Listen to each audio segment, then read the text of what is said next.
વિદ્યાર્થી મિત્રો, NEST-SPAEIની યુટ્યુબ ચેનલમાં આપ સૌનું સ્વાગત છે. હું ડૉક્ટર અજય રાજ્યગુરુ ધોરણ 10 ભૂમિતિમાં પ્રકરણ 6 ત્રિકોણનો અભ્યાસ આગળ કરાવીશ. આપણે સૌ અભ્યાસમાં જોડાઈએ તે પહેલાં સૌ પ્રાર્થના કરીએ.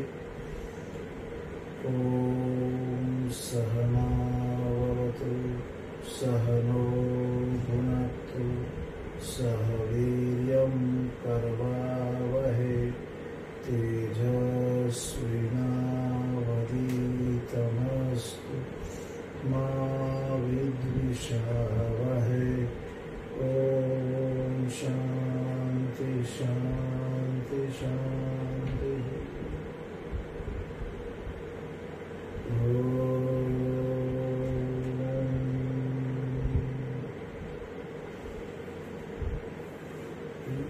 વિદ્યાર્થી મિત્રો, આપણે લાસ્ટ વિડિયો લેક્ચરમાં પ્રકરણ 6 સૈદ્ધાંતિક દ્રષ્ટિએ પૂર્ણ કર્યું હતું. એ લાસ્ટ વિડિયો લેક્ચરમાં આપણે મહત્વના મુદ્દાઓ પાયથાગોરસનો પ્રમેય, પાયથાગોરસનો પ્રતિપ્રમેય અને પાયથાગોરસના પ્રમેય શીખવતી વખતે લગભગ 50 જેટલી ત્રિપુટી જે મટીરિયલના પેજ નંબર 15 આપી છે એ બધી આપણે કરી. વિડિયો લેક્ચરને અંતે તમને હોમવર્ક આપવામાં આવતું હોય છે. એ હોમવર્કમાં સ્વાધ્યાય 6.5 ના મેં કેટલાક દાખલાઓ તમને આપ્યા હતા. લગભગ દરેક વિદ્યાર્થી મિત્રો બરાબર જો સિદ્ધાંત સમજ્યા હશો તો દાખલા આઈડિયા જશે. તેમ છતાં 6.5 ના પહેલો દાખલાથી હું એટલા માટે કરાવું છું, તમને નથી આવડે એટલા માટે નહીં, પણ આપણને ખ્યાલ આવી જાય કે આપણે લાસ્ટ લેક્ચરમાં ક્યાં હતા. પહેલો દાખલો એવો છે, પાઠ્યપુસ્તકમાં સૂચના એવી છે કે 3 અંકો આપ્યા હોય અને સૂચના છે કે કાટકોણ ત્રિકોણ છે કે નહીં તે કહો. જો હોય તો લખવાનું કાટકોણ ત્રિકોણ છે, ન હોય તો લખવાનું કાટકોણ ત્રિકોણ નથી. પણ એમાં હું જરા સુધારો કરાવીશ. કાટકોણ ત્રિકોણ હોય તો લખવાનું કાટકોણ ત્રિકોણ છે, પણ ન હોય તો કાટકોણ નથી. બરાબર છે, તો લઘુકોણ છે ગુરુકોણ, એ આપણે લાસ્ટ લેક્ચરમાં સમજાવ્યું હતું. આપણે સ્વાધ્યાય 6.5 નો પહેલો દાખલો છે, તેનો પેટા બીજો દાખલો જોઈએ. પાઠ્યપુસ્તકમાં રકમ જોઈ લો. સ્વાધ્યાય 6.5 દાખલો પહેલો, એનો પેટા બીજો દાખલો.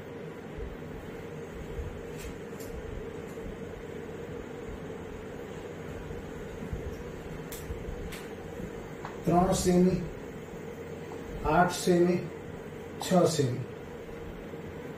એ આપણે કોઈ પણ નામ લખી શકીએ, EB, BC, AC અથવા PQ, QR, PR કોઈ પણ. હવે આ કાટકોણ ત્રિકોણ છે કે નહીં તે કહેવાનું છે. પુસ્તકમાં એટલી જ સૂચના છે, પણ આપણે થોડો સુધારો કર્યો છે કે લઘુકોણ, ગુરુકોણ કે કાટકોણ એ પૈકી કહેવાનું છે. સૌથી મોટી બાજુનો વર્ગ, આમાં સૌથી મોટી બાજુ કઈ છે? BC, એનો વર્ગ 8 નો વર્ગ 64. અન્ય બે બાજુઓ, સૌથી મોટી બાજુનો વર્ગ થયો, બાકીની બે બાજુઓ AB સ્ક્વેર, AC સ્ક્વેર. એ બંનેના AB અને AC ના વર્ગનો સરવાળો. AB નો સ્ક્વેર 3 નો સ્ક્વેર પ્લસ 6 નો સ્ક્વેર, 9 પ્લસ 36 45. તો AB square plus AC square 45 છે. અહીં સૌથી મોટી બાજુ BC, એનો વર્ગ, અન્ય બે બાજુના વર્ગનો સરવાળો.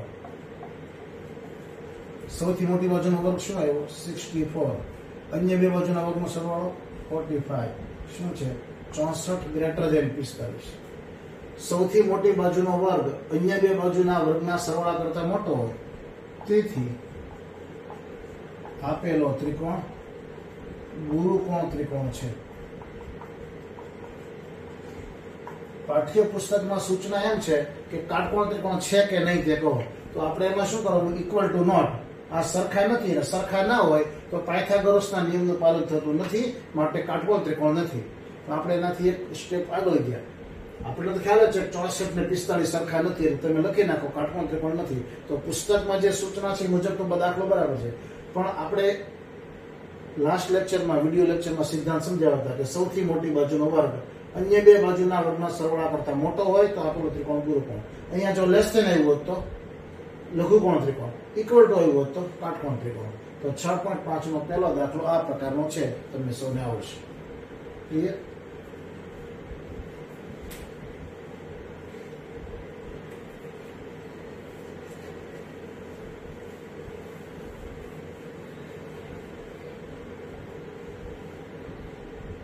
સ્વાધ્યાય 6.5 દાખલો 9 એ પણ સરળ છે. રકમ વાંચી લો, હું દાખલો કરાવું છું.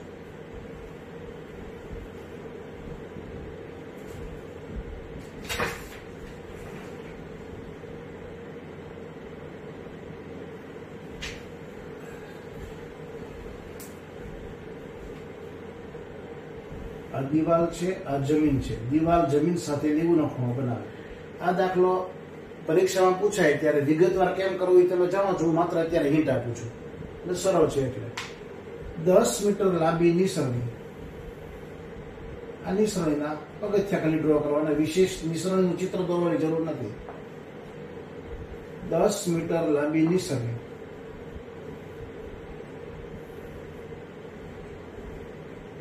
જમીનથી 8 મીટર ઊંચી આવેલી બારી અડકે છે. 10 મીટર લાંબી નિસરણી જમીનથી 8 મીટર ઊંચી આવેલી બારી, અહીંયા એક બારી છે, ત્યાં આડે છે. તો નિસરણીનો નીચેનો છેડો ત્યાંથી આ દિવાલનું અંતર કેટલું હશે? 6.5 દાખલો 9 રકમ ફરી જોઈ લો.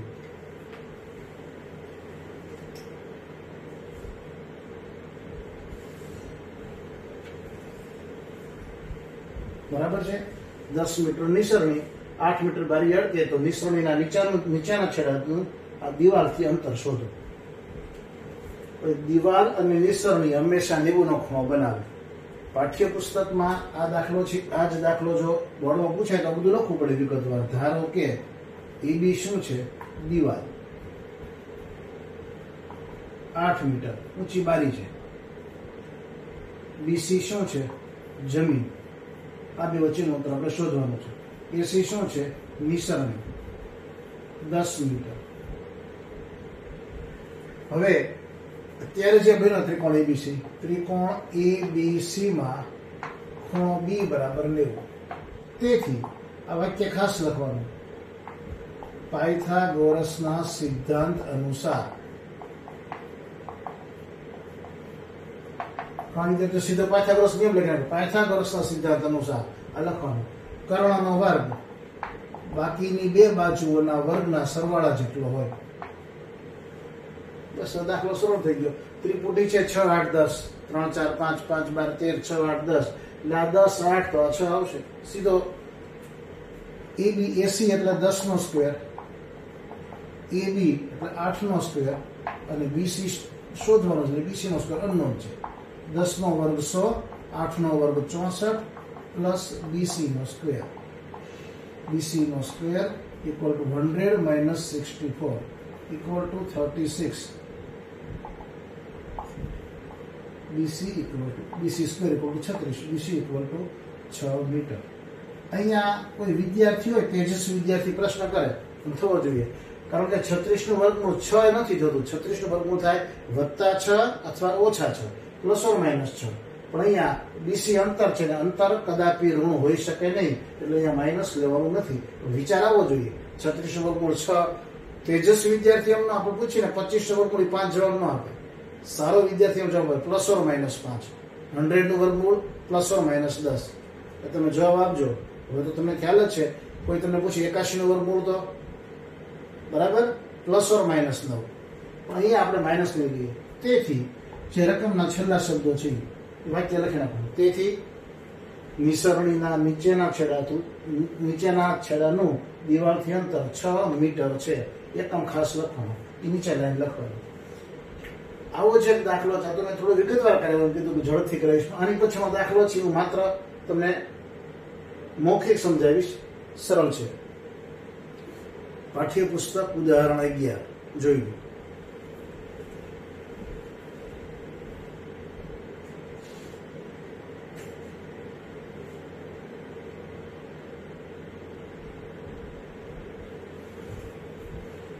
ઉદાહરણ 11 આ જ પ્રકારનો દાખલો છે.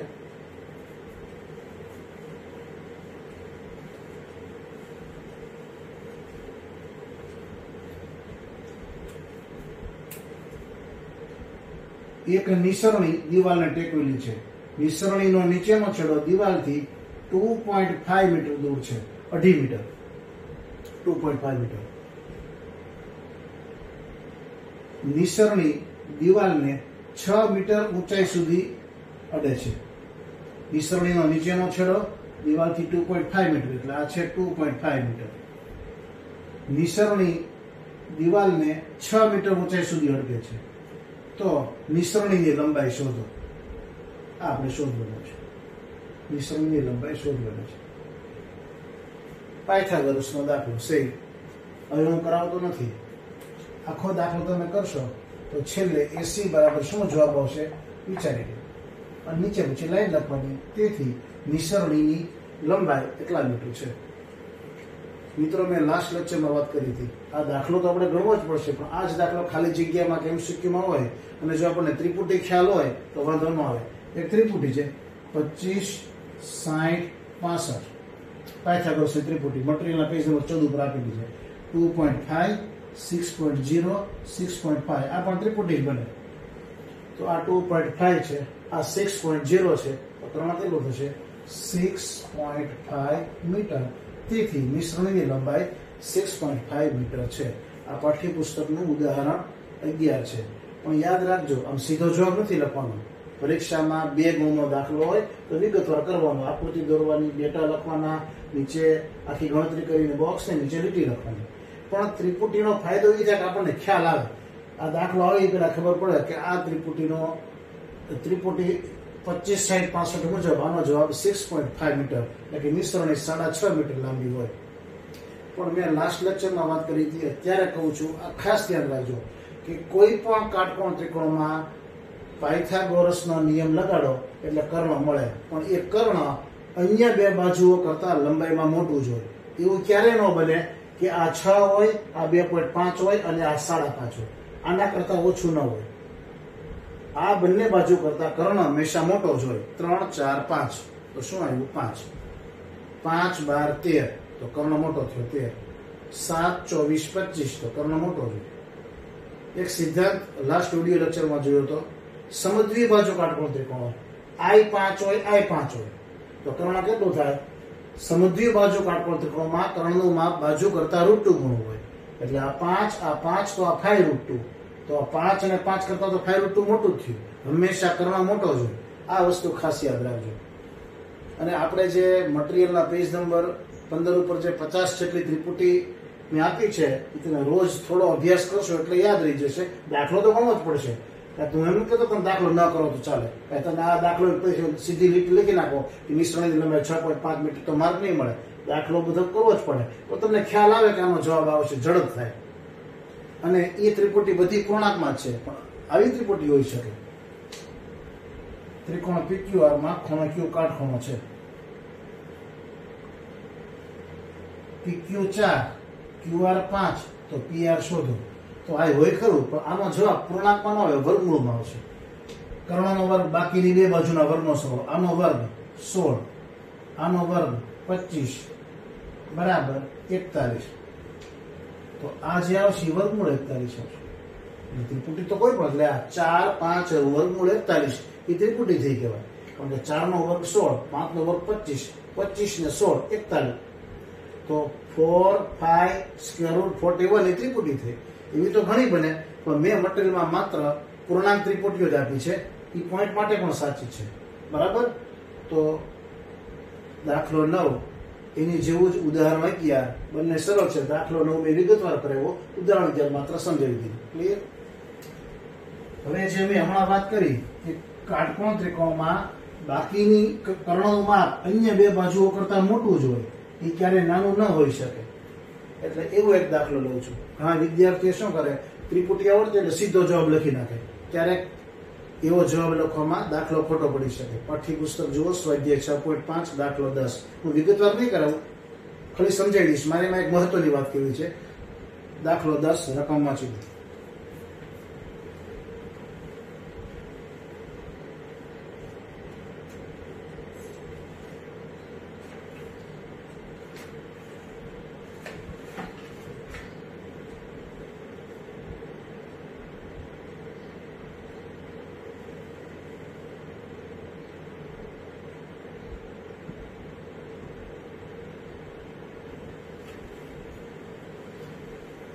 દાખલો 10 18 મીટર ઊંચો થાંભલો છે. અહીંયા એક તાર બાંધેલો છે, થાંભલાની ટોચથી એક તાર બાંધેલો છે, 24 મીટર તાર.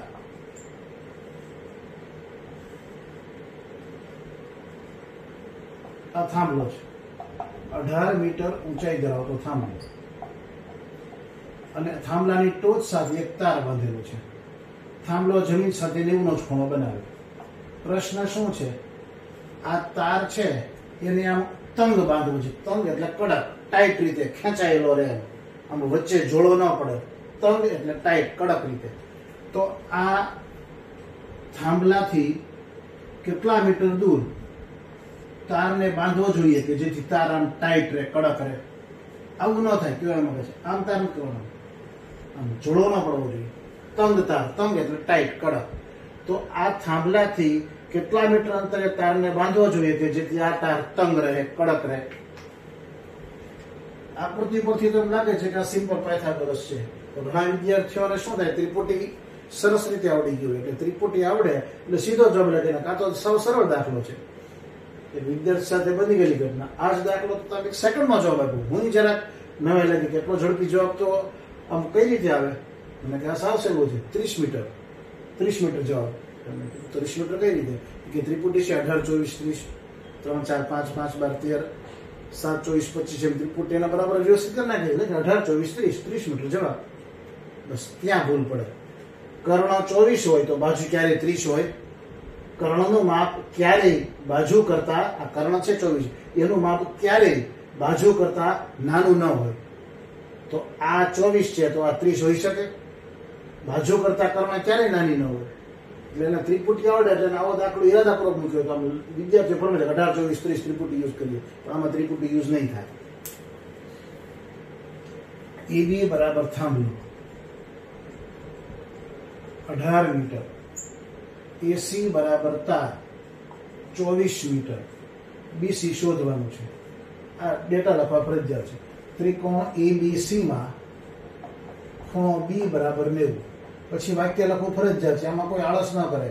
તેથી પાયથાગોરસના સિદ્ધાંત અનુસાર કર્ણનો વર્ગ બાકીની બે બાજુના વર્ગના સરવાળા જેટલો હોય છે. સરળ. કર્ણ આપેલું છે 24 નો સ્ક્વેર, AB આપેલું છે 18 નો સ્ક્વેર પ્લસ BC નો સ્ક્વેર. આ ગણતરી તમારો જવાબ થશે. 18, 24, 30 એમ ન થાય. કર્ણ 24 અને બાજુ 30 એવું શક્ય જ નથી. એટલે ફરી ફરીને કર્ણ હંમેશા મોટું જ હોય અન્ય બે બાજુની સરખામણીમાં.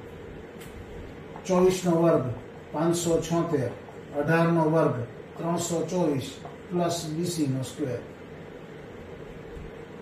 આ એક સરળ વસ્તુ છે કે તમને કમસે કમ 35 સુધીના વર્ગ તો મોઢે જોવા જોઈએ. તો 24 × 24 કરવાનો સમય ન લેવાય, 18 × 18 એવું કરવાનો સમય ન લેવાય. તો તમને જેટલા વર્ગ ઝડપથી આવડતા હોય એટલો તમારો સમય બચે પરીક્ષામાં.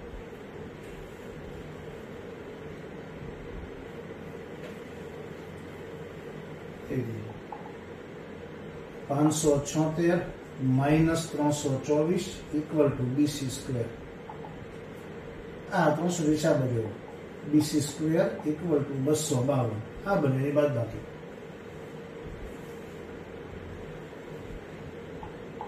આને આમ લખી શકાય 36 × 7 252 ને 36 × 36 + 252 થાય. તેથી BC બરાબર 36 નું વર્ગમૂળ 6, 7 નું વર્ગમૂળ √7 એકમ હશે મીટર. તેથી પુસ્તકના શબ્દો પ્રમાણે નીચે લીટી થાંભલાના તળિયેથી 6√7 મીટરે તાર બાંધવાથી તાર તંગ રહે. બરાબર, જોઈ લો.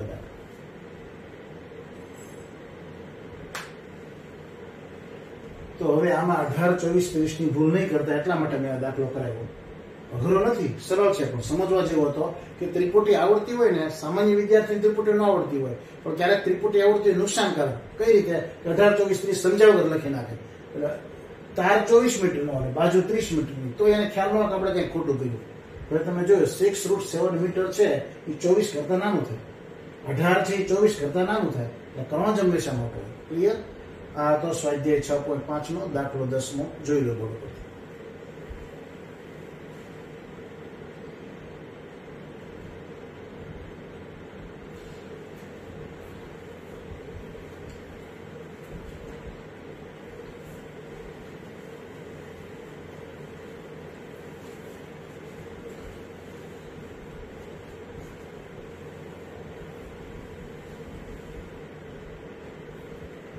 હવે મિત્રો હું પાઠ્યપુસ્તકનું ઉદાહરણ 10 લઉં છું. આ ઉદાહરણ 10 આવડશે એટલે તમને સ્વાધ્યાય 6.5 નો દાખલો બીજો ત્રીજો આસાનીથી આવડશે. અને આ મેં લાસ્ટ વિડીયો લેક્ચરમાં જે સિદ્ધાંત સમજાવતો હતો ત્યારે 6.7 અગત્યના પરિણામો એવા ટાઇટલમાં મેં લીધેલું છે. તમે સૌ પહેલા મટીરિયલનો અભ્યાસ કરો. હું જ્યારે મારો વિડીયો લેક્ચર સાંભળતો ત્યારે તમારી પાસે મટીરિયલ હોવું જોઈએ. મટીરિયલ આપેલું છે, PDF કોપી મોકલેલી છે. તો મટીરિયલની અંદર 6.7 પ્રમેય, એની પછી મેં સમજાવ્યું હતું કે 6.7 પરથી મળતા અગત્યના પરિણામો એ જોઈ જાઓ. પછી ઉદાહરણ 10 લઈશ. ઉદાહરણ 10 આવડશે એટલે દાખલો બીજો ત્રીજો તમે તમારી જાતે કરી શકશો, જે તમને હું હોમવર્કમાં આજે આપવાનું છું.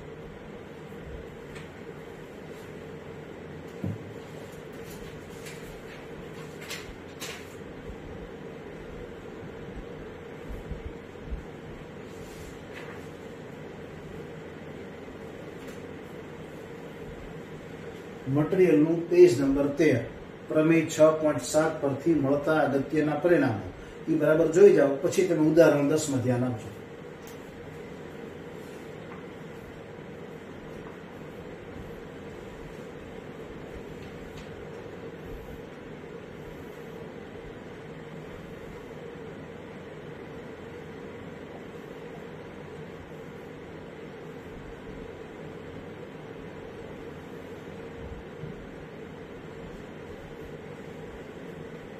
મટીરિયલ પેજ નંબર 13 ઉપર થી 6.7 પરથી મળતા અગત્યના પરિણામો એનો બરાબર અભ્યાસ કરો. એ મેં લાસ્ટ વિડીયો લેક્ચરમાં સમજાવ્યું હતું. એના જેવું જ ઉદાહરણ 10 છે એટલે 100% સમજાઈ જશે. અને આની ઉપરથી દાખલો બીજો ત્રીજો 6.5 તમે આસાનીથી આવડશે. હોમવર્કમાં કોઈને મુશ્કેલી નહીં રહે. બરાબર. હવે પાઠ્યપુસ્તકમાં ઉદાહરણ 10 જો એમાં શું રકમ છે જોઈ લો. ત્રિકોણ ABC માં ખૂણો C 90 આપેલો છે. CD લંબ AB આપેલું છે. CD લંબ AB એટલે વેધ. યાદ કરો, લાસ્ટ વિડીયો લેક્ચરમાં વેધની વ્યાખ્યા સમજાવી હતી. ત્રિકોણના શિરોબિંદુથી તેની સામેની બાજુને સમાવતી રેખા પરના લંબ રેખાખંડને ત્રિકોણનો વેધ કહે છે. એટલે વેધ છે CD લંબ AB. બરાબર. અને સાબિત કરવાનું છે, એમાં લખ્યું છે. જ્યારે આવા દાખલા હોય ત્યારે તમારે શરૂઆત કરાય પક્ષથી. પક્ષ પછી લખાય સાધ્ય, અને પછી સાબિતીમાં આપણે એક પછી એક સ્ટેપ જોતા જશું. પાઠ્યપુસ્તકનું ઉદાહરણ છે, એમાં પક્ષ સાધ્ય સાબિતી એવું લખ્યું નથી. તો પરીક્ષામાં પૂછે તો પક્ષ સાધ્ય સાબિતી એવું ટાઇટલ લખવું પડે.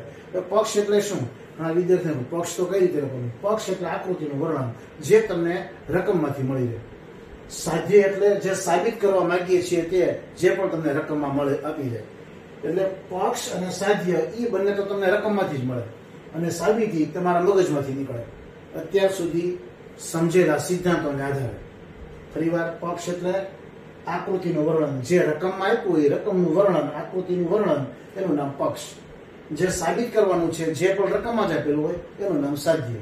અને સાબિતી એટલે સાધ્ય સુધી પહોંચવા માટે આપણે જે કંઈ ક્રિયા કરીએ સિદ્ધાંતોનો યુઝ કરીને એ આપણે સાબિતી. હું પક્ષ લખું છું. પાઠ્યપુસ્તકમાં રકમ જોઈ લો, એની ઉપરથી જ પક્ષ લખવાનું છે.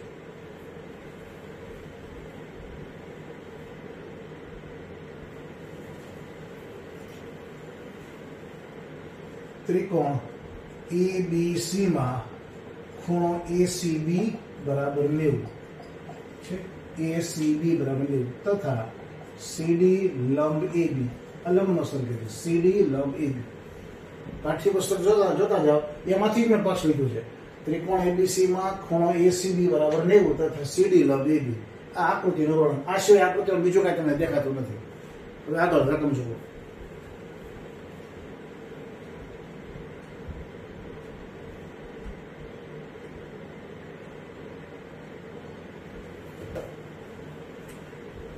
તો સાબિત કરો કે BC² by AC² equal to BD upon AD. શું સાબિત કરવાનું છે? તો સાબિત કરો કે BC² upon AC² equal to BD upon AD. તો સાબિત કરો કે આપણું સાધ્ય છે. બરાબર.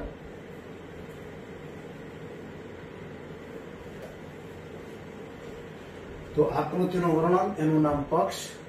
જે સાબિત કરવાનું હોય, સામાન્ય રીતે રકમમાં જો તો શબ્દ આવ્યો હોય ને તો પછી આવ્યું હોય.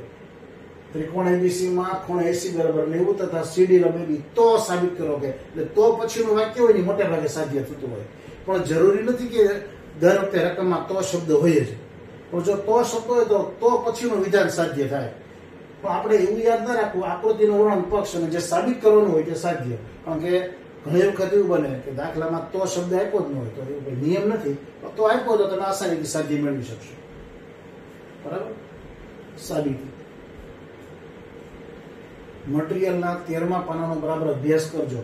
વિડીયો ચાલુ હોય તો પોઝ કરીને પેલા 13મું પાનું બરાબર વાંચી લો, સમજી લો, તો આ તમને આસાનીથી સમજાઈ જશે. સાબિતી ત્રિકોણ ABC આખો ત્રિકોણ અને ત્રિકોણ ACD માં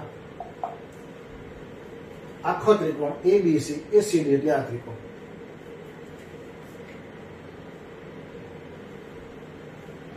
તમને બધાને પ્રમેય સમજાઈ ગયો છે, મેં લાસ્ટ લેક્ચરમાં સમજાવ્યું. કાટકોણ ત્રિકોણમાં કાટખૂણાના શિરોબિંદુથી કર્ણ પર વેધ દોરવામાં આવે તો તેનાથી બનતા બે ત્રિકોણો મૂળ ત્રિકોણને સમરૂપ હોય છે અને એકબીજાને સમરૂપ હોય છે. હજી એકવાર એટલે તમને યાદ આવી જાય. કાટકોણ ત્રિકોણમાં કાટખૂણાના શિરોબિંદુથી કર્ણ પર વેધ દોરવામાં આવે તો તેથી બનતા બે ત્રિકોણો એકા અને એકા એ મૂળ ત્રિકોણને સમરૂપ હોય છે. આ ત્રિકોણ મૂળ ત્રિકોણને સમરૂપ હોય, આ ત્રિકોણ મૂળ ત્રિકોણને સમરૂપ હોય અને આ બંને એકબીજાને સમરૂપ હોય છે. આ પ્રમેય હતો 6.7, એનો આપણે ઉપયોગ કરવાનો છે. તો ત્રિકોણ ABC એટલે મૂળ ત્રિકોણ અને ACD એટલે આ બાજુનું ત્રિકોણ, એ મૂળ ત્રિકોણને સમરૂપ હોય છે. અને સમજો કઈ રીતે.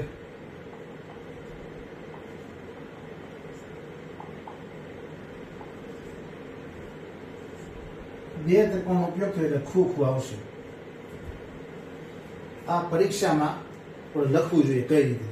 હવે આ જે ત્રિકોણ છે મૂળ ત્રિકોણ, એમાં ACB કાટકોણ ત્રિકોણ છે, ACB એ રકમ જ ACB કાટકોણ ત્રિકોણ. આ ત્રિકોણમાં લંબ છે એટલે આ કાટખૂણો થશે કયો ADC. આ બંને સરખા. શું કામ? કાટખૂણો. આ શું કામ કાટખૂણો? પક્ષમાં આપ્યું છે. આ શું કામ કાટખૂણો? એ પક્ષમાં છે CD લંબ AB, એટલે મોટા મૂળ ત્રિકોણમાં ACB લેવું અને આ બાજુનો ત્રિકોણ ADC લેવું. એક ખૂ થયો, હજી બીજો ખૂ કરવાનો, પછી સમરૂપ લખવાનું. બીજો ખૂ કરી સમજો બરાબર. આખો ત્રિકોણ છે મૂળ ત્રિકોણ, એમાં BAC કયો થશે? આ ડોટ કેવી BAC. આ જે ત્રિકોણ છે એમાં DAC ખૂણો તો એક જ થયો ને, DAC. આ બંને સરખા. શું કામ? એક જ ખૂણો. કયો ખૂણો? આજે ડોટ કર્યું. હજી એકવાર સમજો. BAC એમાં બ્લેક રંગનું ડોટ, DAC એમાં બ્લેક રંગનું ડોટ થઈ ગયા. એટલે આ બે ખૂણા પરથી ખૂબ પરથી ત્રિકોણ સમરૂપ થઈ ગયું. હવે લખવું કેમ? લગભગ બધાને આવડી જવું જોઈએ. આમાં વચ્ચેનો અક્ષર C, આમાં વચ્ચેનો અક્ષર D. અહીં લખું છું C, અહીં લખું છું D. ત્રીજા સ્થાને લખ્યું. પહેલા સ્થાને C લખો તો D પહેલા સ્થાને લખવાનું, વચ્ચે C લખો તો વચ્ચે D લખવાનું. આપણે સમજાવ્યું છે. A સાથે A પહેલો અક્ષર, A પહેલો અક્ષર A. હવે ABC માં કયો અંગ્રેજી અક્ષર બાકી રહ્યો? B. ACD માં કયો અક્ષર બાકી રહ્યો? C. તો કયો સમરૂપ થયો? ત્રિકોણ ABC સમરૂપ ત્રિકોણ ACD. આ પ્રમેય 6.7 હતો. સમજાઈ ગયું? તેથી બે ત્રિકોણ સમરૂપ થયા એટલે આપણા માટે ઘણા બધા સિદ્ધાંતોના દરવાજા ખુલી ગયા. અનુરૂપ ખૂણા સમાન, અનુરૂપ બાજુ સમપ્રમાણમાં, પછી ક્ષેત્રફળનો, પરિમિતિનો બધા દરવાજા ખુલી ગયા. આપણે અનુરૂપ બાજુ સમપ્રમાણમાં વિચાર્યું. પેલા બે અક્ષર AB/AC બરાબર. બીજો ત્રીજો અક્ષર BC/CD. પેલો ત્રીજો અક્ષર AC/AD. સમજાઈ ગયું? પેલો બીજો અક્ષર AB/ પેલો બીજો અક્ષર AC. BC/CD. પેલો ત્રીજો અક્ષર AC/AD. બરાબર સમજી લો.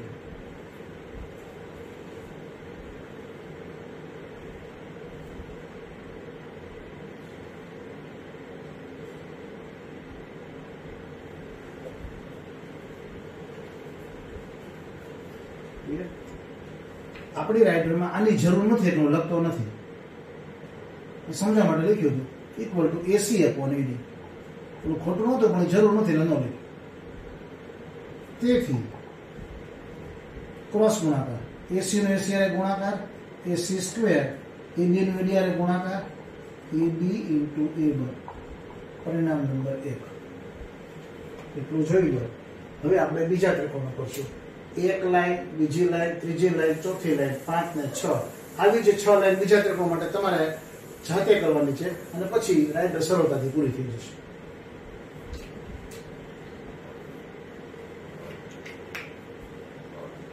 પાઠ્યપુસ્તકમાં શું છે, પેલું આ સ્ટેપ લખ્યું છે અને આ લખ્યું છે પ્રમેય 6.7. આ બે બતાવ્યું નથી, ખરેખર બતાવવાનું હોય, એ ધ્યાન રાખજો, સમજજો. કયો ત્રિકોણ લીધો? મૂળ ત્રિકોણ અને આ ત્રિકોણ ડાબી બાજુનો અત્યારે આકૃતિમાં. હવે હું મૂળ ત્રિકોણ અને આ બાજુનો લઈશ, જમણી બાજુ. એટલે આ લાઈન પછી આ બધી લાઈન તમે એક પછી સમજતા જજો. ત્રિકોણ ABC મૂળ ત્રિકોણ અને ત્રિકોણ BCD માં પેલા મૂળ ત્રિકોણ અને આ ત્રિકોણ લીધું. મૂળ અને આકૃતિમાં તમારા ડાબા હાથ તરફનો, મૂળ અને તમારા જમણા હાથ તરફનો. બરાબર.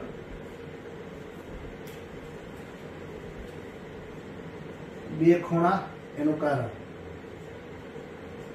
લગભગ તમને ગ્રીપ આવી ગયું. તેથી આ બે ત્રિકોણો સમરૂપ છે. કયો નિયમ? ખૂબ. તેથી પછી પરિણામ નંબર આની ઉપરથી પરિણામ 1 મળે, પરિણામ 2 મળશે. વિચારી લો.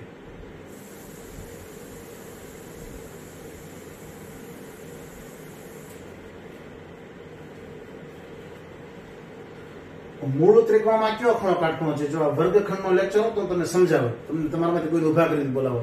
અત્યારે વિડીયો લેક્ચરમાં એ સુવિધા નથી, પણ હવે હું એમ માનીશ કે હું બોલું એ પહેલા તમે મને જવાબ આપતા જાઉં છું. આખા મૂળ ત્રિકોણમાં કયો ખૂણો કાટખૂણો છે? C, ACB. અને ડાબી બાજુના ત્રિકોણમાં કયો ખૂણો કાટખૂણો છે? BBC. કોઈને આમ લોકો તો લખે છે કયો? CDB. કારણ કે લંબ છે, લંબ તો કાટખૂણો જોવાનો. શું આનું કારણ? કાટખૂણા. કાટખૂણો જતું. મૂળ ત્રિકોણમાં C ખૂણો કાટખૂણો અને આ જે ત્રિકોણ છે એમાં BDC લંબ હોય એટલે કાટખૂણો જોઈએ. હવે આ હું ક્રોસ કરું છું.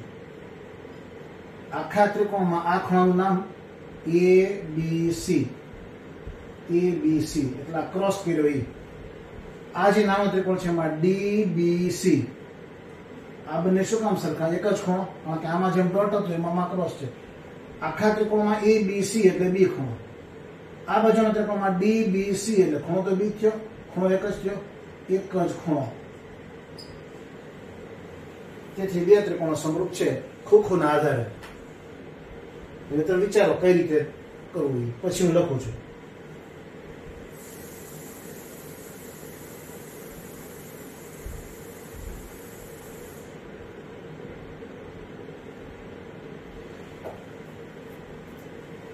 વિચારાઈ ગયું છે. વચ્ચેનો અક્ષર C, વચ્ચેનો અક્ષર D. C અને D. ત્રીજા સ્થાને લખો, બીજા લખો તો બીજા સ્થાને, પેલા સ્થાને, કોઈ પણ રીતે. હવે તમને સમજાઈ ગયું. અહીંયા વચ્ચેનો અક્ષર B, અહીંયા વચ્ચેનો અક્ષર B. તો B અને B વચલા સ્થાને લખું છું. આમાં કયો અક્ષર બાકી રહ્યો? A. આમાં કયો અક્ષર બાકી રહ્યો? B ને D આવી ગયા તો કયો અક્ષર બાકી રહ્યો? C. તેથી ત્રિકોણ ABC સમરૂપ ત્રિકોણ CBD. તેથી હવે સમરૂપ થઈ ગયા એટલે આપણા માટે બધા દરવાજા ખુલી ગયા. અનુરૂપ બાજુ સમપ્રમાણમાં હોય છે. પહેલો બીજો અક્ષર AB upon BC, AB upon CB, CB કે BC ચાલે. બીજો ત્રીજો અક્ષર BC upon BD, BC upon BD. પહેલો ત્રીજો અક્ષર AC upon CD. એની જરૂર નથી એટલે લખતો નથી. પહેલા બે અક્ષર AB upon CB, CB લખો BC બંને ચાલે. બીજો ત્રીજો અક્ષર BC upon BD, પહેલા ત્રિજ્યાની અત્યારે જરૂર નથી એટલે ઉપયોગ નથી કરતો. તેથી ક્રોસ ગુણાકાર બીસી નો બીસી આરે ગુણાકાર બીસી સ્ક્વેર બરાબર એબી ઇન્ટુ બીડી. પરિણામ 2 જોઈએ.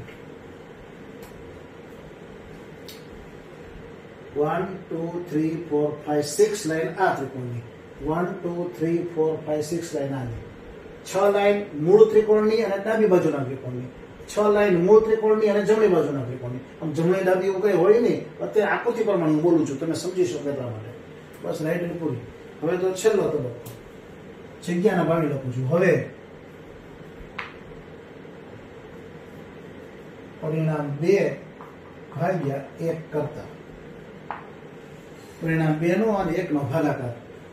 આ પરિણામ 2 એની આ ડાબી બાજુ આ જમણી બાજુ. આ પરિણામ 2 એની આ ડાબી બાજુ એની આ જમણી બાજુ. બંનેની ડાબી બાજુનો ભાગાકાર ઇક્વલ ટુ બંનેની જમણી બાજુનો ભાગાકાર. ચાલો કરો. પરિણામ 2 એની ડાબી બાજુ શું છે? બીસી સ્ક્વેર અપોન પરિણામ 1 એની ડાબી બાજુ એસી સ્ક્વેર. થઈ ગયો. બંનેની ડાબી બાજુનો ભાગાકાર એલએચએસ લેફ્ટ હેન્ડ સાઈડ નો ભાગાકાર બંનેની આરએચએસ નો ભાગાકાર. પરિણામ 2 નું આરએચએસ જવાબ આ શું છે? એબી ઇન્ટુ બીડી. આનો જવાબ આ શું છે? એબી ઇન્ટુ એડી.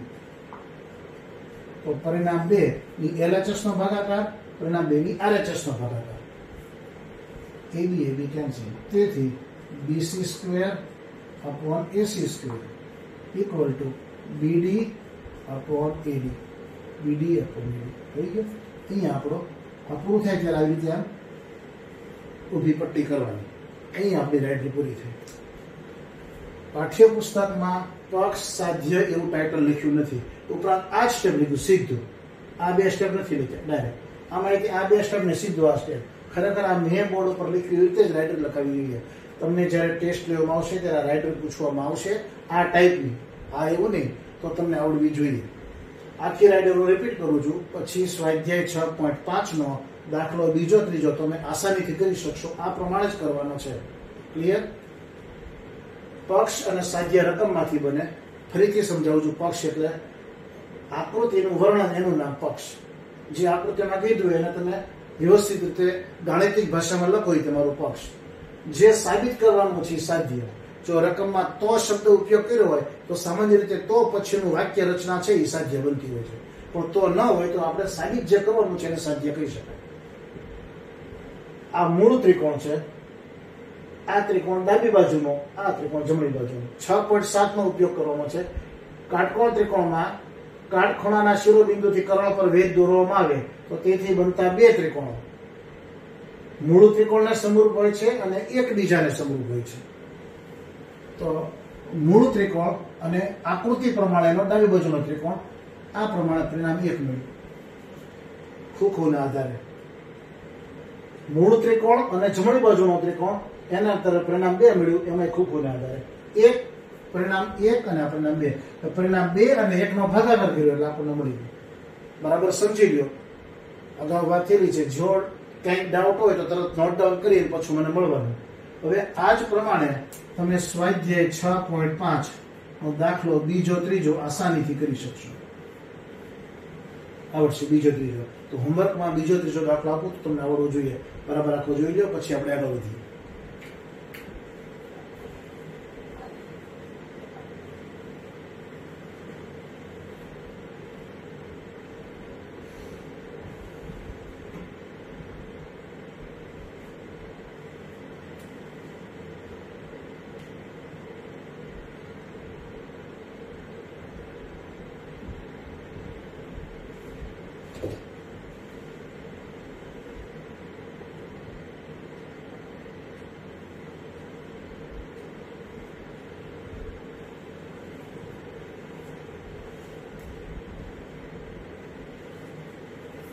ક્લિયર?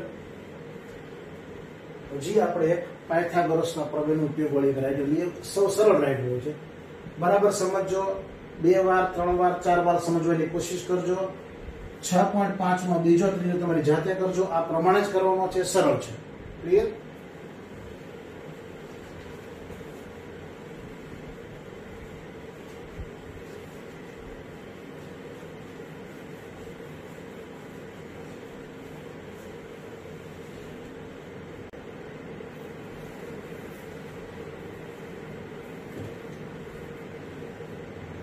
હવે આપણે પાઠ્યપુસ્તકનું ઉદાહરણ 12 જોઈએ.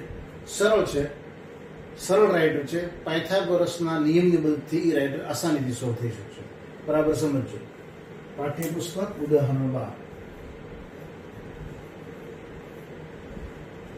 તમે પાઠ્યપુસ્તકમાં બરાબર જોઈ લો કે અમને આકૃતિ દોરી નાખો.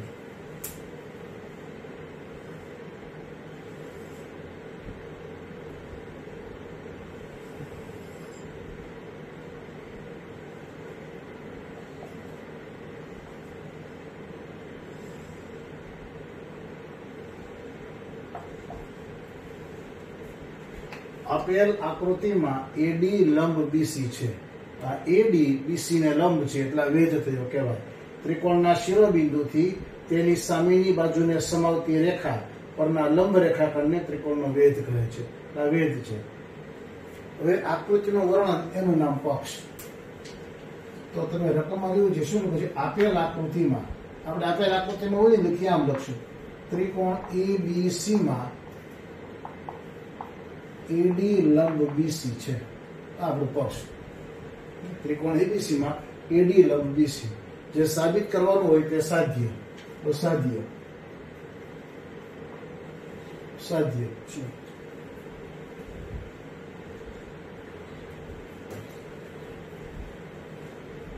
AB square plus CD square equal two BD square plus AC square. આપણું સાધ્ય છે. રકમ ઉપરથી પક્ષ અને સાધ્ય બને. પક્ષ એટલે આકૃતિનું વર્ણન, સાધ્ય એટલે જે સાબિત કરવાનું છે તે. પક્ષ અને સાધ્ય રકમ ઉપરથી બને, સાબિતી આપણે જાતે લખવાની હોય. એટલે તમને કોઈ પણ રકમ આપે એટલે પક્ષ, સાધ્ય અને આકૃતિ એટલું તમે આસાનીથી કરી શકો. સાબિતી સમજો બરાબર. સાબિતી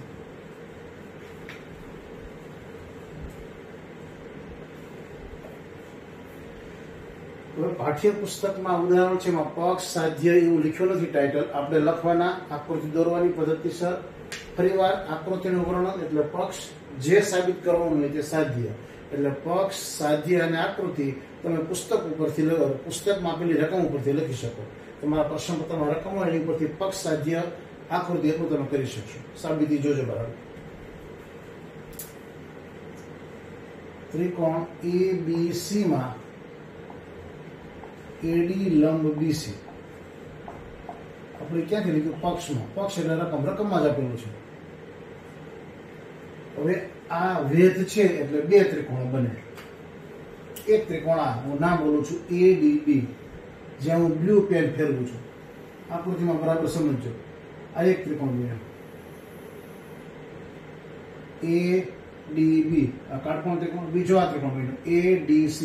આ બે ત્રિકોણ બન્યા. અને આ વેધ એટલે નિવુનો ખૂણો બનાવે. એડી લંબ બીસી છે એટલે આ ત્રિકોણ બન્યો એ નિવુના ખૂણાના કારણે કાટકોણ. આ બન્યો એ પણ નિવુનો ખૂણો બન્યો એટલે કાટકોણો બનશે. ત્રિકોણ એબીસી માં એડી લંબ બીસી. તેથી ત્રિકોણ ADB માં ખૂણો D બરાબર 90. આ ત્રિકોણ. ત્રિકોણ ADC માં ખૂણો D બરાબર 90. આ ત્રિકોણ છે ADB, જેમ બ્લુ લાઈન કરી છે એ ત્રિકોણ કાટખૂણો બનશે. 90 નો ખૂણો છે એટલે. આ ત્રિકોણ છે ABC, એમાં પણ આ ખૂણો કાટખૂણો છે એટલે એ કાટકોણ ત્રિકોણ બને. આમાં પાયથાગોરસ સિદ્ધાંત.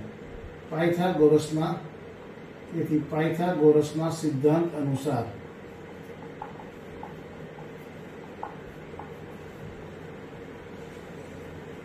જે ખૂણો કાટખૂણો હોય એની સામેની બાજુ કર્ણ કહેવાય. આ D ખૂણો કાટખૂણો છે તેની સામેની બાજુ AB કર્ણ થાય.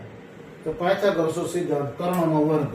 કર્ણ એટલે AB, કર્ણનો વર્ગ બાકીની બે બાજુઓના વર્ગના સરવાળા જેટલો હોય. બાકીની બે બાજુ એટલે AD square plus BD square.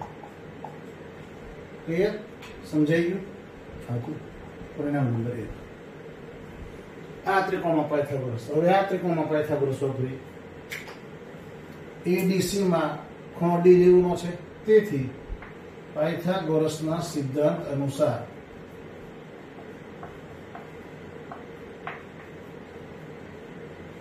કર્ણ, કાટખૂણાની સામેની બાજુને કર્ણ કહેવાય. એટલે કર્ણ એસી નો સ્ક્વેર બરાબર બાકીની બે બાજુઓ એડી સ્ક્વેર પ્લસ બીસી સ્ક્વેર પરિણામ નંબર 2 ત્રણનો વર્ગ બાકીની બે બાજુઓના વર્ગના સરવાળા જેટલો હોય છે પરિણામ 1 અને 2 સામાન્ય કક્ષાનો વિદ્યાર્થી એટલું સમજી શકે કારણ કે પાયથાગોરસ તો આવડતું જ હોય હવે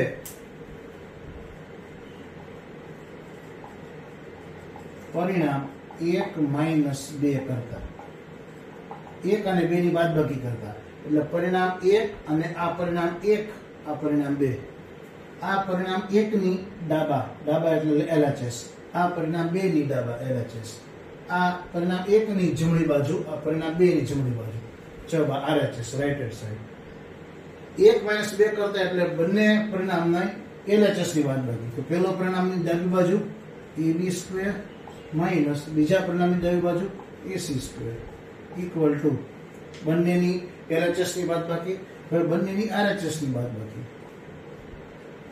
પરિણામ 1 ની RHS જમણી બાજુ AD square plus BD square પરિણામ 2 ની જમણી બાજુ AD square plus BC square equal two AD square plus BD square minus AD square minus plus minus BC square okay minus plus minus યાદ રાખો સરળ છે AD square plus AD square minus cancel plus minus ઉડી જાય હવે શું હોય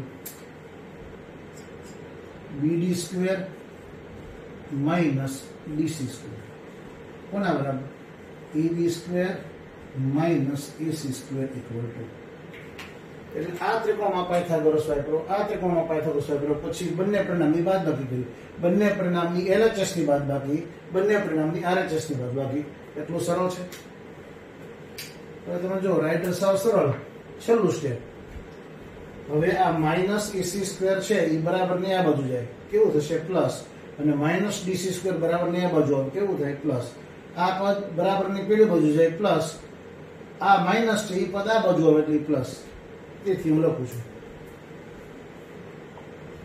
AB square આ માઇનસ DC છે DC સ્ક્વેર આ બાજુ એટલે પ્લસ થશે પ્લસ CD સ્ક્વેર CD કે DC લખી શકાય ઇક્વલ ટુ BD સ્ક્વેર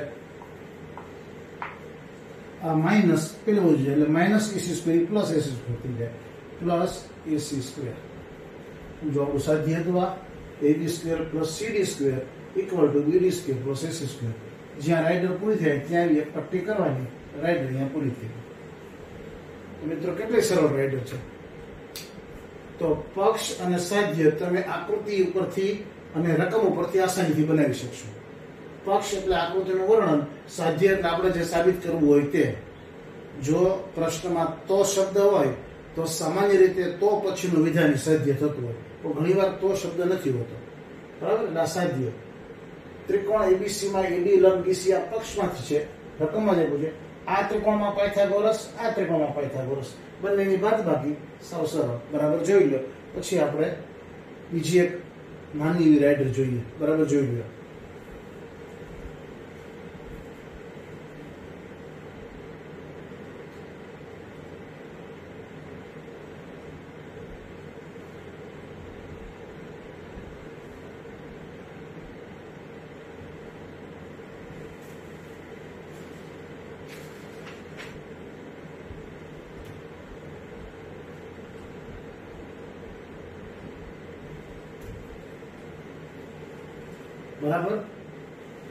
બરાબર અભ્યાસ કરશો તો તમને બધું સરળ લાગશે સ્વાધ્યાય 6.5 અને દાખલા નંબર 4 બરાબર જોઈ લો પછી આપણે સાબિત કરીએ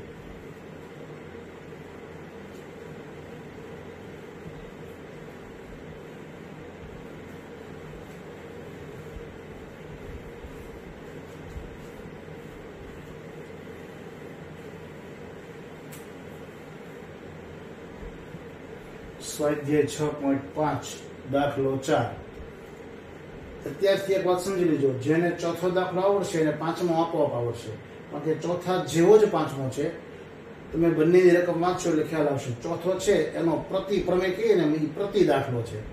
ચોથામાં અને પાંચમામાં ઉલટા સુલટું છે. એટલે હું ચોથો દાખલો કરાવીશ, પાંચમા હોમવર્કમાં તમે 100% કરી શકશો. દાખલા 4 ની રકમ તમે જોઈ લીધી હશે. આ ત્રિકોણ ABC સમદ્વિ બાજુ કાટકોણ ત્રિકોણ છે. એનો C ખૂણો 90 છે. એટલે પછી AB કર્ણ થાય. સમદ્વિ બાજુ કાટકોણ ત્રિકોણમાં ખૂણો C 90 છે. તો સાબિત કરો કે સાબિત કરો કે આપણું સાધ્ય થશે. રકમ ઉપરથી પક્ષ બનાવીએ. એકવાર રકમ વાંચી લો એટલે પક્ષ અને સાધ્ય બંને તમને આસાનીથી આવશે.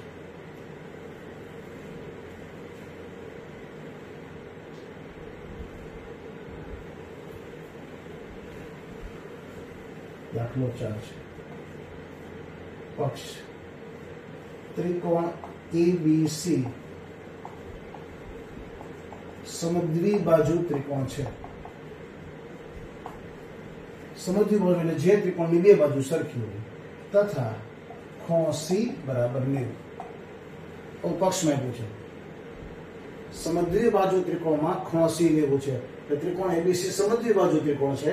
બે બાજુ સરખી એને સમદ્વિ બાજુ ત્રિકોણ કહેવાય. એમાં ખૂણો C 90 છે. તો સાબિત કરો કે AB² = 2AC². આવું આપણે સાબિત કરવાનું છે. પક્ષ, સાધ્ય, રકમ જોઈ લો, પછી સાબિતી આપણે કરીએ.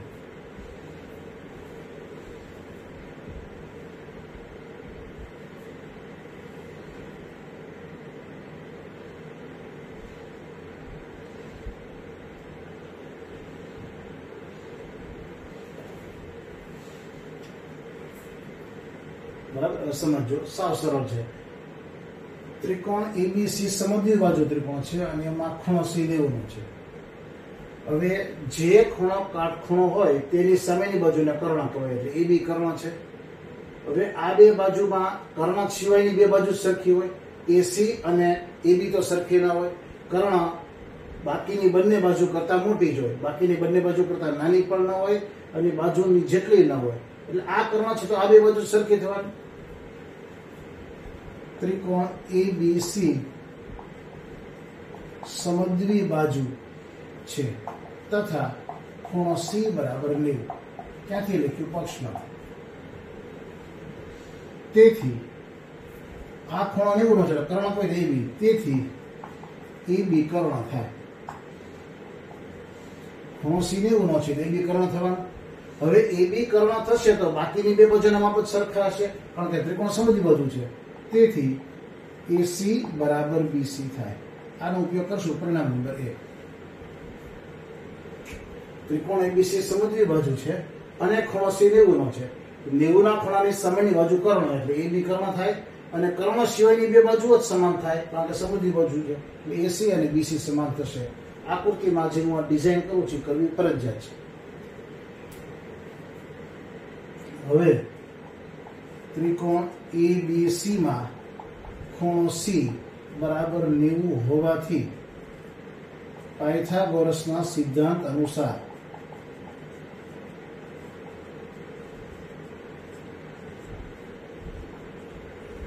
કર્ણનો વર્ગ, કર્ણ એટલે AB, કર્ણનો વર્ગ બાકીની બે બાજુ એટલે AC અને BC, બાકીની બે બાજુઓના વર્ગના સરવાળા જેટલો હોય છે. કર્ણની લંબાઈનો વર્ગ બાકીની બે બાજુના વર્ગના સરવાળા જેટલો હોય છે. Equal to AC² plus BC અને AC કેવા છે? સમાન. પરિણામ 1 પરથી તો BC ના સ્થાને AC લખો તો BC² એટલે AC² થાય. પરિણામ 1 પરથી છે ને AB કર્ણ છે, સમદ્વિ બાજુ છે એટલે બાકીની બે બાજુ જ સરખી હોય. AC અને BC સમાન છે એટલે BC ના સ્થાને આપણે AC લખ્યું. AC² વત્તા AC² બે વાર એટલે 2AC². AB² બરાબર 2AC².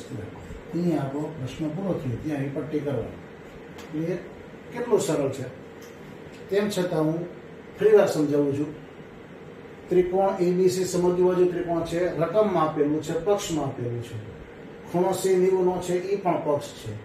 જે ખૂણો 90 હોય એની સામેની બાજુ કર્ણ થાય એટલે કર્ણ થઈ માટે સમજવી બાજુ છે એટલે ઈ સિવાયની બે બાજુઓ સમાન હોવાની, એસી બરાબર બીસી. પછી પાયથાગોરસમાં બીસી ના સ્થાને એસી લખો, એસી સ્ક્વેર પ્લસ એસી સ્ક્વેર 2ac સ્ક્વેર. આ આપણું સાધ્ય હતું.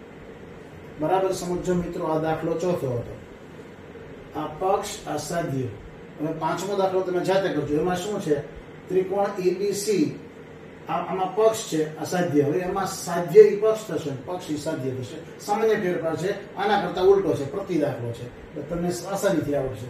આ દાખલો બરાબર જોઈ લો, પછી આપણે બીજા એક દાખલા તરફ જઈએ.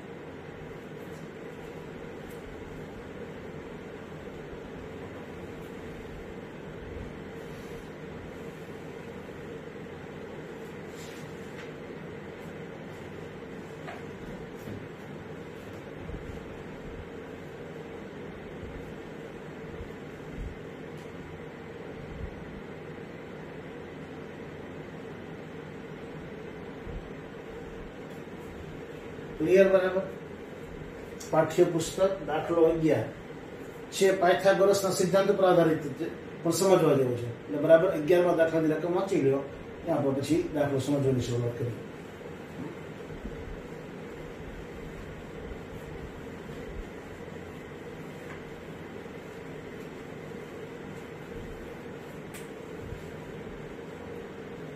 એ દાખલો છે. રાઇડર એટલે જેમાં સાબિત કરવાનું એને રાઇડર કહેવાય, અને સાબિત ન કરવાનું એ દાખલા ગણાય. દાખલો છે પણ મહત્વનો દાખલો છે. દાખલો 11 બરાબર રકમ વાંચી લો, પછી આપણે રકમ સમજીએ અને દાખલો ગણીએ.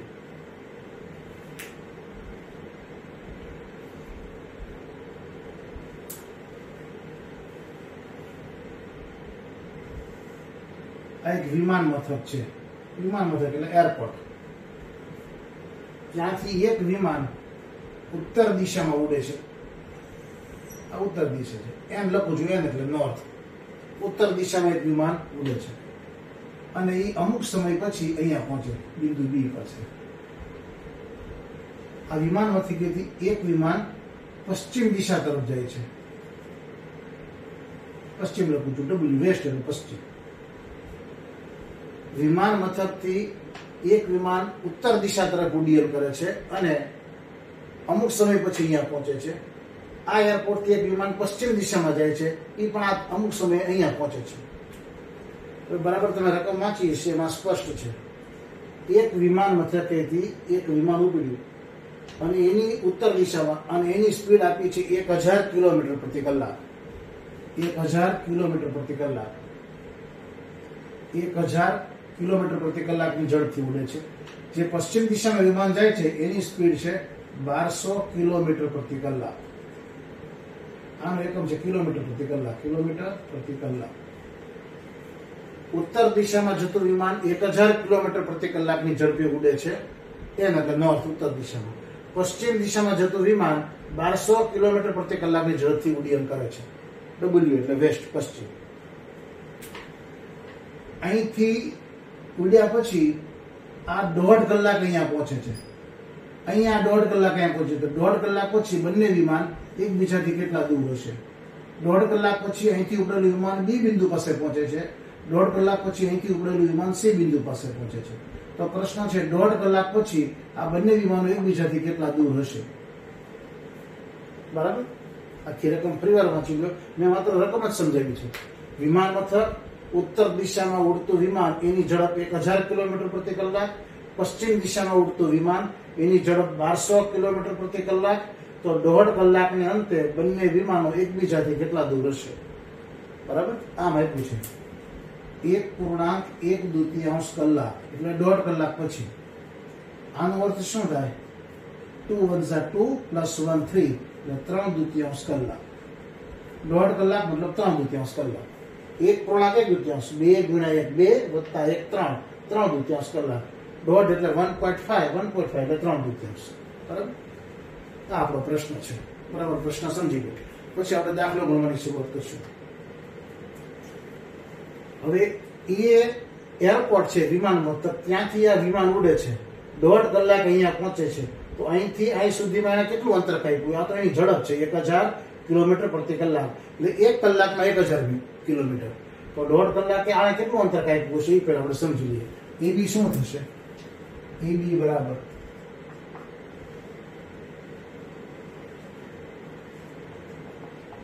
ઉત્તર દિશામાં વિમાને કાપેલું અંતર. AB. હવે AC શું થશે? AC એટલે પશ્ચિમ દિશામાં વિમાને કાપેલું અંતર.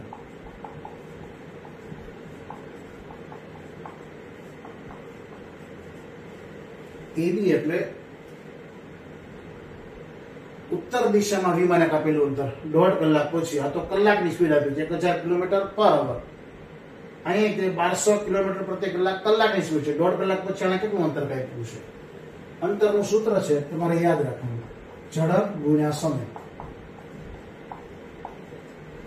વિજ્ઞાનના ધોરણ 9 ના વિજ્ઞાનમાં સૂત્ર, અંતરનું સૂત્ર ઝડપ ગુણ્યા સમય. અંતર એટલે શું થાય? ઝડપ ગુણ્યા સમય. ઝડપ ગુણ્યા સમય કરો એટલે તમને અંતર મળી જશે. આનું કરીએ. ઉત્તર દિશામાં ઝડપ કેટલી છે? 1000 કિલોમીટર પ્રતિ કલાક અને સમય કેટલો છે? 3/2 કલાક. 1 પૂર્ણાંક 1/2 કલાક એટલે 3/2 કલાક થાય ને. કલાક કલાક કેન્સલ એટલે જે આવશે કિલોમીટર. અંતર કિલોમીટરમાં છે ને. 2 ગુણ્યા 500 એટલે 1000 થાય. 500 ગુણ્યા 3 1500 કિલોમીટર. તો અહીંથી ઉપડેલા વિમાને 1.5 કલાક પછી કેટલું અંતર કાપ્યું હોય? 1500 કિલોમીટર. હવે આ તમને આની ઉપરથી આવડશે. પશ્ચિમ દિશામાં જતા વિમાનની ઝડપ 1200 કિલોમીટર પ્રતિ કલાક. એના માટેનો સમય 1.5 કલાક એટલે 3/2 કલાક. કલાક કલાક કેન્સલ. 600 ગુણ્યા 2 એટલે 1200 થાય. 600 ગુણ્યા 3 એટલે 1800 કિલોમીટર. એટલે AB મળ્યું આપણને 1500 કિલોમીટર, BC આપણને મળ્યું 1800 કિલોમીટર.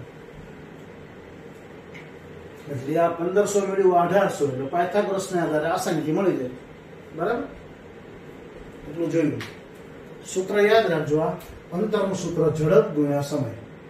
ઝડપ ગુણ્યા સમય અંતરનું સૂત્ર છે.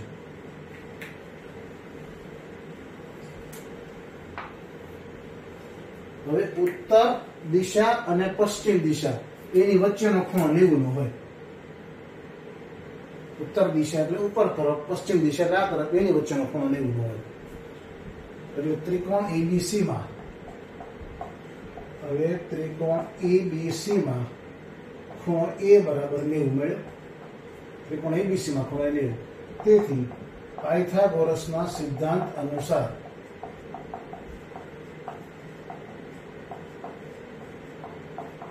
કર્ણનો વર્ગ, કર્ણ એટલે BC નો વર્ગ, બાકીની બે બાજુ એટલે AB² + BC².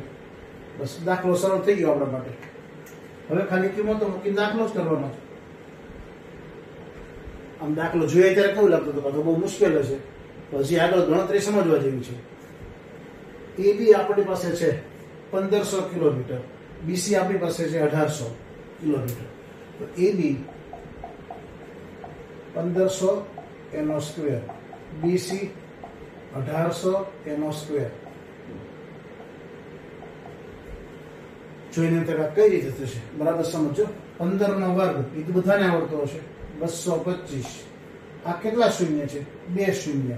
એનો વર્ગ 1 2 3 4 એટલે 1500 નો વર્ગ. 15 નો વર્ગ 225. આ 2 શૂન્ય, 2 2 ટાઈમ્સ 0 એનો વર્ગ એટલે 4 ટાઈમ્સ 0 થાય.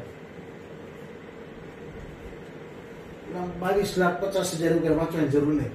હવે 18 નો વર્ગ 324 અને આ 2 વખત શૂન્ય નો વર્ગ 1 2 3 4 એટલે 15 નો વર્ગ 225, 18 નો વર્ગ 324 અને 2 વખત શૂન્ય હોય એનો વર્ગ 4 વખત શૂન્ય થાય.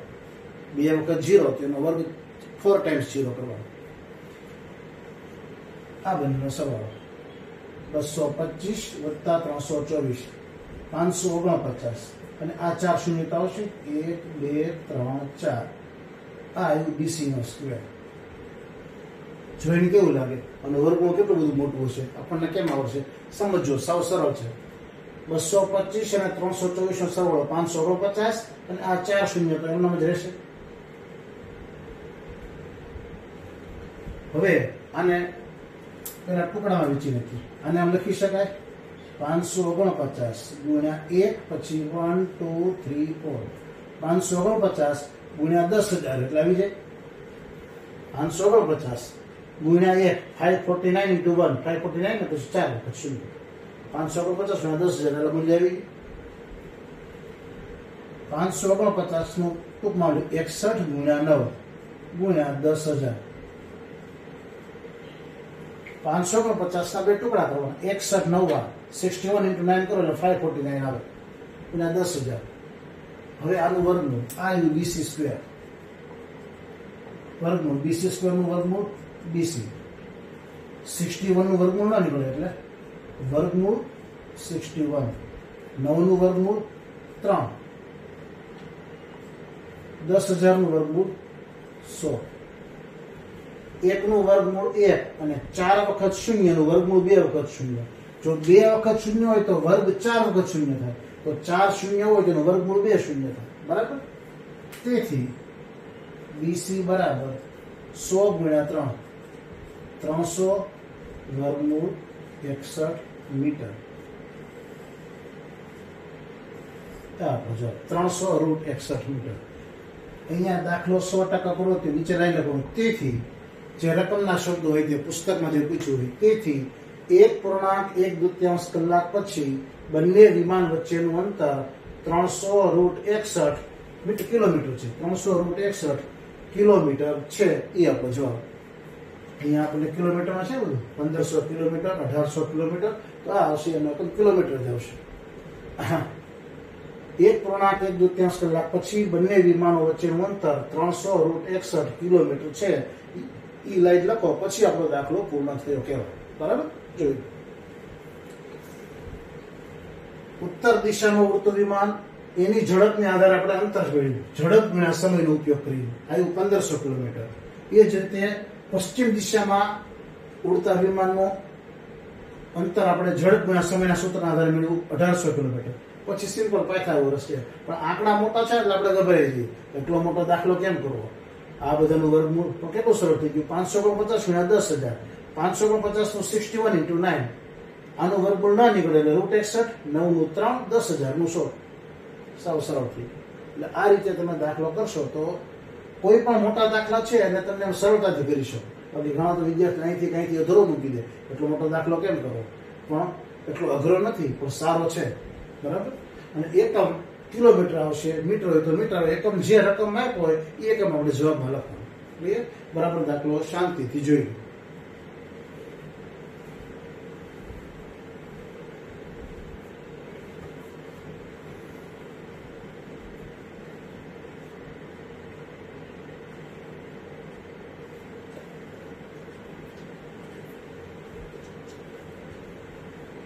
કોઈને કઈ પ્રશ્ન હોય તો અગાઉ સૂચના આપેલી છે નોટ ડાઉન કરી રાખજો અને મને રૂબરૂ મળીને પૂછજો આ કઈ રીતે આવે. જ્યારે ટેસ્ટ લેવામાં આવશે પરીક્ષામાં આ પ્રકારનો દાખલો હોય તો આંકડાકીય માહિતી ફરી જાય એવું જરૂરી છે કે અહીંયા ઝડપ 1000 કિલોમીટર પ્રતિ કલાક જ આપી જાય આંકડો ફરી જાય 1.5 કલાકની જગ્યાએ કોઈ બીજો અંક આવી જાય પણ મૂળ પ્રકાર દાખલાનો આ છે. બરાબર. ઓકે. વિડીયો પોઝ કરી વારંવાર જોવું. કોઈ પ્રશ્ન હોય તો તરત નોટ ડાઉન કરી લેવું. લગભગ તમે શાંતિથી સમજો તો પ્રશ્ન હોઈ શકે નહીં પણ હોય તો મને કોઈ પણ પ્રશ્ન ગમે તેટલો સરળ કક્ષાનો પ્રશ્ન મને પૂછી શકશો તમે. બરાબર. આ તો પાઠ્યપુસ્તક સ્વાધ્યાય 6.5 નો દાખલો 11 માં. હવે આપણે દાખલો 12 માં કરીએ પણ ઈ હું માત્ર હિન્ટ આપીશ. અઘરો નથી, સરળ છે.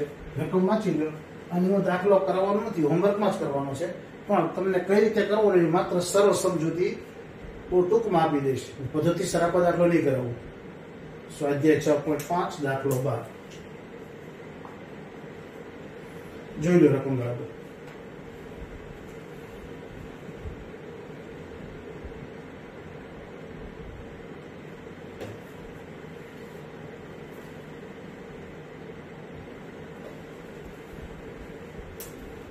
બારમો દાખલો માત્ર સમજૂતી આપું છું, હોમવર્કમાં તમારે કરવાનું છે. આ સમતલ જમીન છે, એની ઉપર બે થાંભલાઓ છે. એક થાંભલાની ઊંચાઈ 6 મીટર એક થાંભલાની ઊંચાઈ 11 મીટર.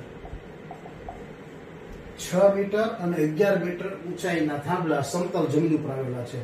થાંભલો જમીન સાથે 90 ખૂણો બનાવી સ્વીકારી લેવાનો. થાંભલાના નીચેના છેડા વચ્ચેનું અંતર 12 મીટર છે. નીચેનો છેડો, આ થાંભલો છે એનો નીચેનો છેડો AB, આ થાંભલો છે એનો નીચેનો, આ થાંભલો AB, આ થાંભલો CD, આનો નીચેનો છેડો B, આનો નીચેનો છેડો D. નીચેના છેડા વચ્ચેનું અંતર 12 મીટર હોય તો ઉપરના છેડા વચ્ચેનું અંતર શોધો. ઉપરના નીચેના બે છેડા B અને D એની વચ્ચેનું અંતર 12 મીટર, તો ઉપરના બે છેડા A અને C વચ્ચેનું અંતર શોધો. આ પ્રકારનો દાખલો છે.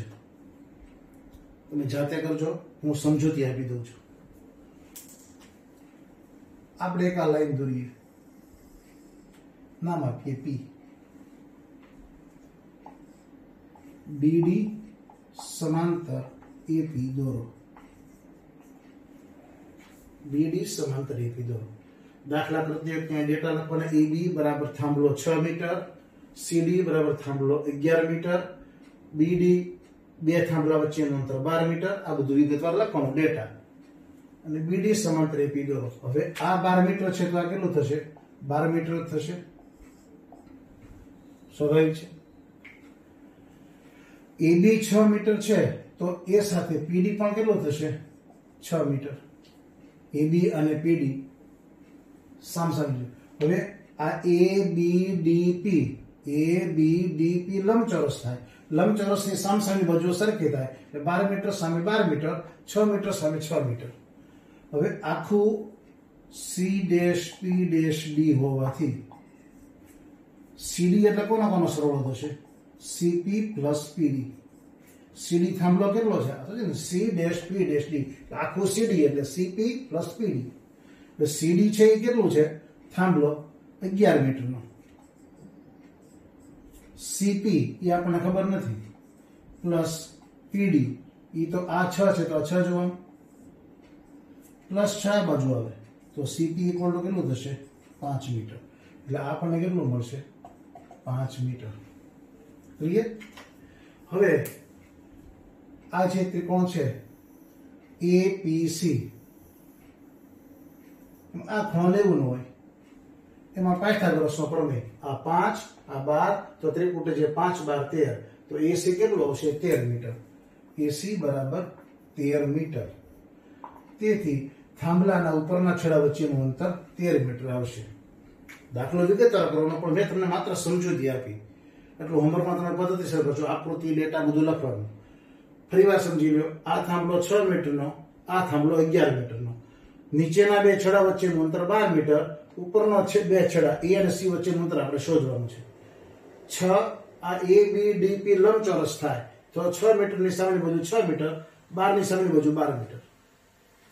હવે આ 6 આખો થાંભલો 11, એમાંથી એટલું 6 તો આ કેટલું આવે? 5 આવે. APC માં પાયથાગોરસ આ 5, આ 12, તો પાયથાગોરસની ત્રિપુટી 5, 12, 13 ને આધારે AC 13 મીટર આવશે. આપણે એમ નહીં લખવાનું ત્રિપુટીને આધારે, તો દાખલો ગણી કરવાનો. તો આ દાખલો 12મો હતો. ક્લિયર? જોઈ લો.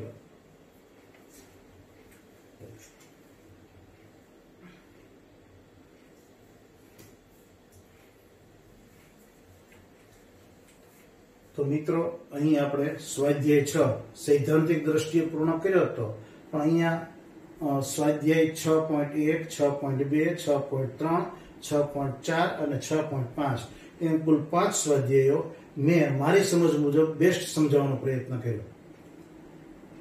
પ્રકરણ 6 નો અત્યારે અંત થાય છે લગભગ 3-4 મિનિટમાં. એટલે મારે તમને સામાન્ય કેટલીક બાબતો કહી અને હું લેક્ચર પૂરો કરીશ. નિયમ પ્રમાણે મૌન પ્રાર્થના અને પછી લેક્ચર પૂરો થશે. આપણે સમરૂપતાથી શરૂઆત કરી. એકરૂપતા એટલે શું? જે બે આકાર અથવા કોઈ પણ આકૃતિ, એના shape and size both are equal. આકાર અને કદ બંને સરખા હોય તો એકરૂપ. આકાર સરખા હોય પણ કદ સરખા હોય તે જરૂરી નથી સમરૂપ. ત્યાંથી આપણે એકરૂપ અને સમરૂપની યાત્રા શરૂ કરી અને તમામ સિદ્ધાંતો લઈ. મટીરિયલના કુલ 15 પાના છે. એ 15 પાનાના સિદ્ધાંતો બરાબર સમજ્યા. હવે આ દરેક સિદ્ધાંતો મારે લેક્ચરના અંતમાં પ્રકરણ 6 જ્યારે પૂરું થવાનું છે ત્યારે એ જ બાબતો કેવી છે કે ભૂમિતિનું કોઈ પણ પ્રકરણ હોય, હું તમને કહું છું ભૂમિતિ નહીં, ગણિતનું કોઈ પણ પ્રકરણ હોય, મારા નસીબમાં ગણિત વિષય લેવાનો છે એટલે હું ગણિતના વખાણ કરું છું એવું નથી કે ગણિત વિષય એકદમ સરળ છે. એવું નથી કે મારો વિષય છે એટલે હું તમને એમ કહું છું કે ગણિત બહુ સારો, પણ બરાબર સિદ્ધાંત સમજી લો તો કોઈ પણ દાખલા મુશ્કેલ નથી. ઘણી વાર તો કેટલાક તેજસ્વી વિદ્યાર્થીઓ માટે એવું બને કે જેમ જેમ દાખલા કરતો જાય એનામાં રસ ખીલતો જાય. એટલે જો તમને સિદ્ધાંતો આવડતા હશે, મેં અગાઉના વિડીયો લેક્ચરમાં કીધું હતું, ઘણા વિદ્યાર્થીઓને સિદ્ધાંત આવડતા હોય પણ અણીના સમયનો ઉપયોગ ક્યાં કરવો એ ખ્યાલ ન આવે. તો એ ખ્યાલ ક્યારે આવે? પ્રેક્ટિસથી.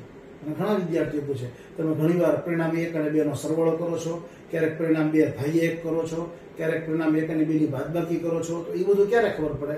તો ખરેખર પ્રેક્ટિસનો વિષય છે. જેમ તમે પ્રેક્ટિસ કરતા જાવ તરત ખ્યાલ આવતો જશે કે આમાં પરિણામ 1 માંથી 2 બાદ કરવું પડશે, આમાં 1 અને 2 નો સરવાળો કરવો પડશે. એટલે તમે મૂળ વસ્તુ પકડો સિદ્ધાંતને. અત્યાર સુધી શું થતું હતું કે ભૂમિતિમાં દાખલાઓ સ્વાધ્યાય 6.1 6. બધા દાખલા કરી નાખે, પછી જેમ જેમ સિદ્ધાંત આવતા જેમ ખબર પડતી છે ઠીક આ સિદ્ધાંત છે. ખરેખર પહેલા સિદ્ધાંત સમજો. તમને બરાબર સિદ્ધાંત ઉપર પ્રભુત્વ આવી ગયું અને તમને એક એક સિદ્ધાંત સમજાઈ ગયો તો પછી એની પ્રેક્ટિસ કરો. સિદ્ધાંત સમજાઈ ગયા પછી પ્રેક્ટિસ કરવાથી તમને સિદ્ધાંત ક્યારે ક્યાં કઈ રીતે વાપરવો એનો ખ્યાલ આવશે. તો આ 2 વસ્તુનો ખ્યાલ આવી જાય, સિદ્ધાંતનું નોલેજ હોય અને ક્યારે ક્યાં કઈ રીતે વાપરવો, તો તમારા માટે ગણિત સાવ આસાન વિષય થશે. જો મિત્રો થોડી મહેનત કરશો તો તમે આસાનીથી 80 માંથી 80 માર્ક મેળવી શકશો. આ કોઈ એવી વાત નથી કે હું તમને ખાલી સ્વપ્ન દેખાડું છું. ખરેખર આવું ભૂતકાળના ઘણા વિદ્યાર્થીઓ કર્યું છે.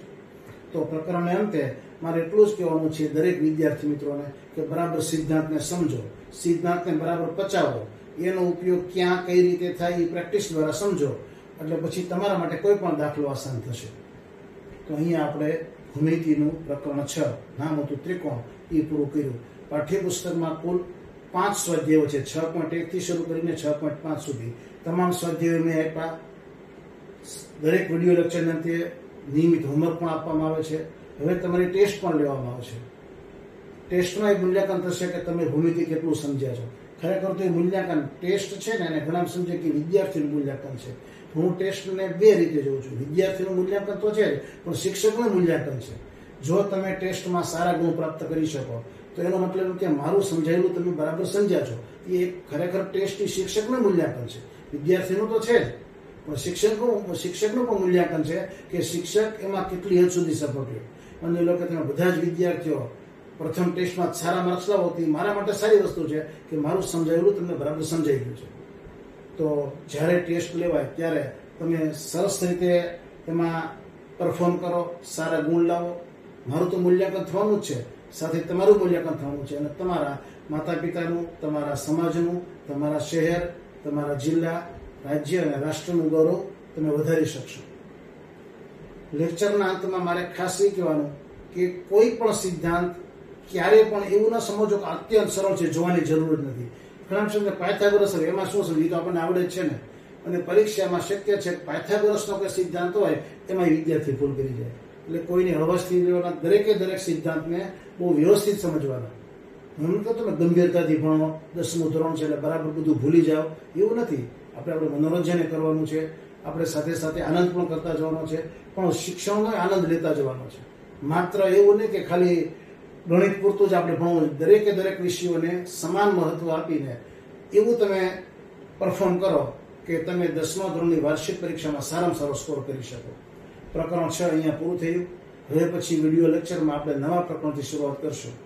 આ પ્રકરણમાં અંતમાં સૌથી પહેલા હું ઈશ્વર પાસે પ્રાર્થના કરું કે હે ઈશ્વર, આ જે કંઈ મેં સમજાવ્યું છે મારા વિદ્યાર્થીઓ સારામાં સારું આત્મસાત કરી અને સારામાં સારું પરફોર્મન્સ કરી બતાવે.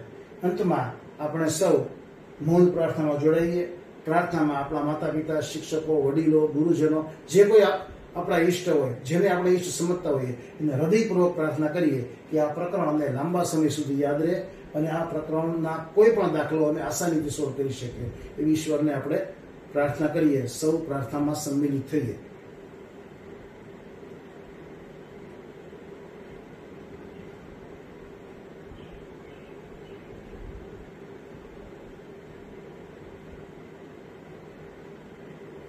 Oh